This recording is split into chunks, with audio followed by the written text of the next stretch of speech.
If you like your driving to be a bit more high-tech than this, the last few years has seen an influx of Japanese supercars stacked full of gizmos.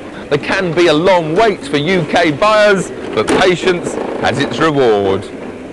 It seems hard to believe that it's now over 2 years since Nissan Motor GB finally gave in. We cajoled. We argued. We begged.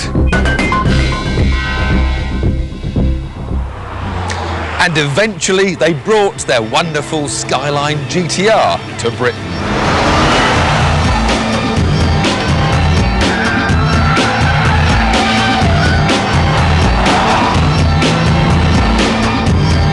The R34 Skyline arrived with an awesome reputation, claiming to be the fastest ever production car around the classic Nürburgring circuit. But type approval restrictions meant Nissan were only able to bring 100 into Britain. Within 9 months, they were all sold. And now Nissan have decided to import 100 slightly different models. Smaller, slimmer, more aggressive, and even faster than the old ones. These R34s will be the only Skylines officially imported into Europe, and unlike the grey imports, they'll have a 3-year warranty and 3 extra oil coolers to cope with a speed limiter upped from 112 to 155 miles an hour. Time to play. It's got the same 2.6-litre straight-6 power plant producing the same 280 horsepower, but there are new twin-bearing ceramic turbochargers from Garrett to give the engine more torque, and a new 6-speed GetTrag gearbox to make the most of it. What really makes the Skyline GT-R stand out from the rest of the crowd is the fact that it's neither four-wheel drive nor is it rear-wheel drive, but it has the benefits of both systems. Here, let me show you. With the very impressive multi-functional display set to show the torque split between the front and rear wheels, in gentle driving, no power at all is going to the front. Accelerate hard though, and all of a sudden 7.1 kilogram meters of torque has been sent to the front wheels to help the traction. But it's only really when you come to a corner that the gauge begins to come alive. That's got some kilogram meters on it now.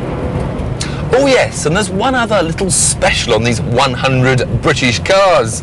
They've unlocked the G-meter display, so that if we come to a halt, select the G-meter, it'll show us just how clever we are under acceleration, and it'll show us how much G we can pull during cornering.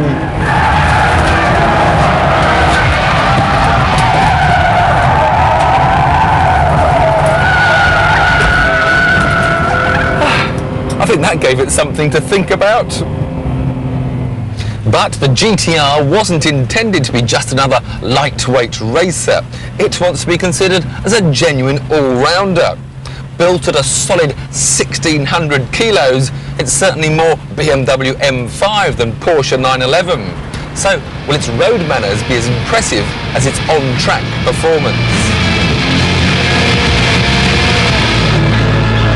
Out on the public roads, it's suddenly far more important to keep your eyes on the speed meter rather than the G-meter, because whatever gear you're in, the Skyline provides rib-crushing acceleration. Of course, you wouldn't expect the GT-R to have a Rolls-Royce smooth ride, but it doesn't even have the comfort of a 911, let alone the M5.